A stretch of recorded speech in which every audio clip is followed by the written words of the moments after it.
धर्मांतरण गिरोह के सरगना जलालुद्दीन उर्फ छांगुर बाबा के भतीजे सबरोज के मकान पर बुलडोजर एक्शन हुआ है। 5वें नंबर के आरोपी के घर बुलडोजर चला है। धर्मांतरण मामले में दर्ज एफआईआर में 5वें नंबर का आरोपी है सबरोज। यह रिपोर्ट देखिए।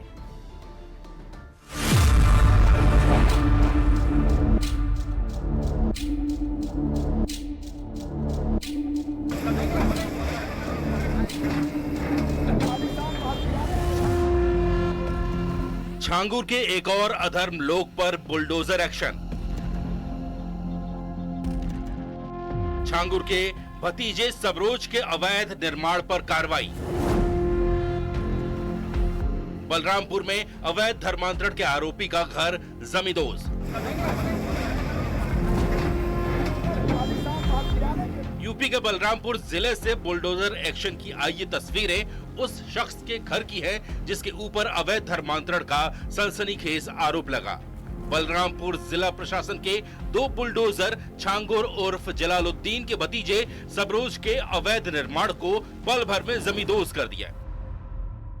पहला दीवार गिरा दिया गया है। यहाँ पर तस्वीरों में पहली दीवार गिर चुका है। देखिए यहाँ पर पहली दीवार गिर चुकी है।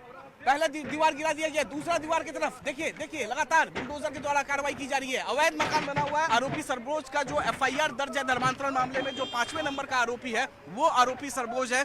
यूपी एटीएस ने बलरामपुर बस अड्डे से इसको गिरफ्तार किया सरबोज को कुछ दिनों पहले। दूसरे बुलडोजर से भी वार किया गया। यहाँ पर देखिए पूरी तरीके से धराशायी कर दिया गया है। देखिए लगातार बुलडोजर यहाँ पर चलता हुआ।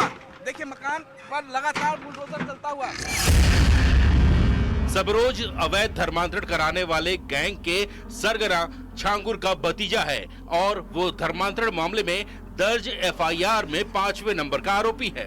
फिलहाल वो जेल में बंद है। सबरोज पर भी अपने चाचा छांगुर की तरह ही सरकारी जमीन पर अवैध तरीके से मकान खड़ा करने के आरोप लगे थे, जिसके बाद बलरामपुर का जिला प्रशासन रेहरा माफी गांव पूरे दल बल के साथ पहुंचा और एक्शन शुरू कर दिया। जितने भी आरोपी हैं अगर उनका मकान अवैध बना हुआ है तो इसी तरीके से जमींदोज होगा। पहले छांगुर का हमने देखा आरोपी का, अब आरोपी सरबोज तीसरा भी आ सकता है। देखिए सरकारी भूमियों पर जो भी अवैध रूप से कब्जे किए गए माफिया या अन्य आपराधिक प्रवृत्ति के लोगों के द्वारा उनको सरकारी भूमि को निरंतर मुक्त कराने का अभियान चलाया जा रहा है और वो अभियान जारी रहेगा। सर जमींदोज हो चुका है पूरी तरीके से? हाँ, ये पूरी तरह से टूट चुका है। सबरोज का ये मकान था जो सरकारी भूमि में बना हुआ था और ये टूट चुका है। और आपको मैं बता दूँ कि ये पैतृक गांव है उनका और संवेदनशीलता के मद्देनज़र यहाँ पे काफ़ी भारी संख्या में फोर्स को भी लगाया गया है। एक कंपनी पीएसी लगाई गई है। इसके साथ साथ यहाँ पर हम लोगों ने 4 थाने की फोर्स को लगाया है। एडिशनल एसपी स्वयं यहाँ मौजूद हैं और उनकी देखरेख में ये पूरी कार्रवाई हम लोगों ने संपन्न कराया है। बलरामपुर प्रशासन के मुताबिक जांच में धर्मांतरण के आरोपी सबरोज का मकान अवैध पाया गया था। उसे पहले ही नोटिस दिया जा चुका था, लेकिन जब उसने अपने अवैध अतिक्रमण को नहीं हटाया तो प्रशासन के बुलडोजर ने उसे थोड़ी ही देर के एक्शन के बाद हटा दिया।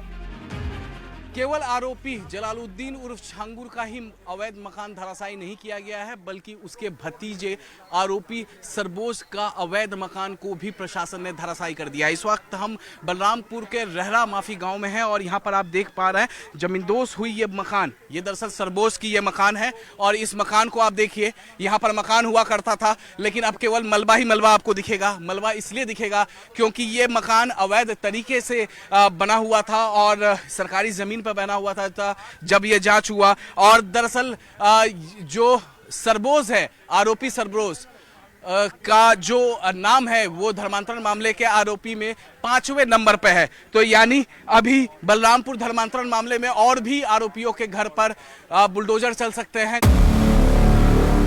छांगुर और जलालुद्दीन के मायालोक में कई ऐसे काल नेमी किरदार हैं जिनसे पर्दा उठना अभी बाकी है। जाहिर है आने वाले दिनों में पुलिस और ईडी ऐसे काले किरदारों का पर्दाफाश करेंगी और उन पर भी ऐसा ही एक्शन होगा। और चुनाव से पहले ओबीसी पर राजनीति शुरू हो गई है। राहुल गांधी के ओबीसी पर हुई कांग्रेस की गलती वाले बयान को बीजेपी ने लपक लिया है और लगातार कांग्रेस और राहुल को घेर रही है। जबकि कांग्रेस के नेता राहुल को दूसरा अंबेडकर तक बता रहे हैं। यह रिपोर्ट देखिए।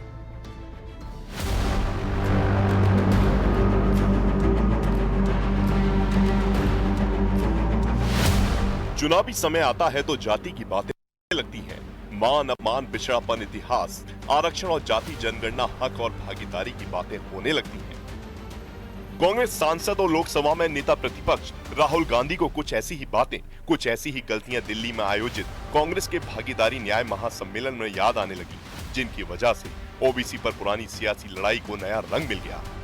एक गलती मैंने की, क्या थी? जो ओबीसी वर्ग है उसका जिस प्रकार से मुझे प्रोटेक्शन करना था मैंने नहीं किया। अगर मुझे आपकी हिस्ट्री के बारे में, आपके इश्यूज के बारे में थोड़ा सा भी ज्यादा मालूम होता, मैं तभी जाति जनगणना करा देता। राहुल गांधी का यह बयान जहां बीजेपी को उनके ऊपर हमला करने का मौका देता है, तो वहीं कांग्रेस नेताओं को यहां तक कहने के लिए प्रेरित कर देता है कि राहुल गांधी दूसरे अम्बेडकर साबित हो रहे हैं। राहुल गांधी जी की बात में दूरदर्शिता बहुत है। राहुल गांधी जी की बात को अगर ओबीसी समझ गया तो चल पड़ा, तो राहुल गांधी उनके लिए सेकंड अम्बेडकर सिद्ध होंगे। अंबेडकर जी का अपमान, दलितों का अपमान, यही बन चुकी है कांग्रेस पार्टी की पहचान। कांग्रेस पार्टी के उदित राज कहते हैं कि राहुल गांधी दूसरे अंबेडकर साबित होंगे। अरे भाई, पहले और ओरिजिनल और एक ही अंबेडकर जो इस देश में हैं, संविधान निर्माता, उनको अपमानित करने का काम किसने किया? किसने भारत रत्न से वंचित रखा? किसने 2 बार चुनाव हराए? किसने उनके संविधान को जम्मू कश्मीर में लागू नहीं होने दिया? किसने उनके विचारों के खिलाफ जाकर मुस्लिम आरक्षण की बात की? अब बात ओबीसी की आई है और जाति जनगणना के साथ ओबीसी की हिस्सेदारी और भागीदारी की आई है, तो एनडीए सरकार के दावे हैं कि उन्होंने कांग्रेस की पिछली सरकारों से ज्यादा काम किया है। तो वहीं कांग्रेस किसी तरह से केंद्र सरकार के जाति जनगणना के फैसले पर सवाल उठाकर अपनी उपस्थिति जताती हुई नजर आती है। जब पूज्य बाबा साहेब आम्बेडकर जी आरक्षण दिए थे, उसकी पुरजोर विरोध नेहरू जी ने किया था। उनकी सुपुत्री, देश की पूर्व प्रधानमंत्री इंदिरा गांधी जी ने भी उसका विरोध किया था। कांग्रेस पार्टी पीढ़ी दर पीढ़ी रिजर्वेशन के खिलाफ है। घोषणा तो बहुत करती है ना मोदी सरकार, ये तो दिक्कत है इनके साथ। वास्तव में अब जनगणना की घोषणा करिए, कब होगा, किस आधार पे होगा और क्या मापदंड होंगे, सिर्फ लोगों की जाति जानने के लिए हम नहीं चाहते हैं। एक कॉलम में ऐड कर दीजिए कि किस जाति का, हमें पता है कौन किस जाति का है। बीएसपी की मायावती तो यहाँ तक कह गई कि अगर कांग्रेस ने शोषित और वंचितों की समस्या को समझा होता तो बीएसपी का जन्म ही नहीं होता। देश के करोड़ों शोषित, वंचित व उपेक्षित SC/ST समाज के प्रति कांग्रेस पार्टी का ऐसा ही दुखद व दुर्भाग्यपूर्ण रवैया लगातार रहा है, और जिस कारण ही इन वर्गों के लोगों को फिर अंततः अपने आत्मसम्मान व स्वाभिमान तथा अपने पैरों पर खड़े होने की ललक के कारण अलग से अपनी पार्टी बहुजन समाज पार्टी यहाँ बनानी पड़ी है। दरअसल ये सिर्फ जाति के आधार पर हुए भेदभाव के इतिहास की बात नहीं है, बल्कि उस इतिहास की बुनियाद पर आजाद भारत में सालों से चली आ रही सियासत को वोट में कन्वर्ट करने की वही कवायद है। ओबीसी आदि आबादी का हिस्सा है, लिहाजा उनकी हिस्सेदारी और भागीदारी सियासत का अहम औजार बन जाती है, जिसमें हर राजनीतिक पार्टी अपना हिस्सा तलाश रही है।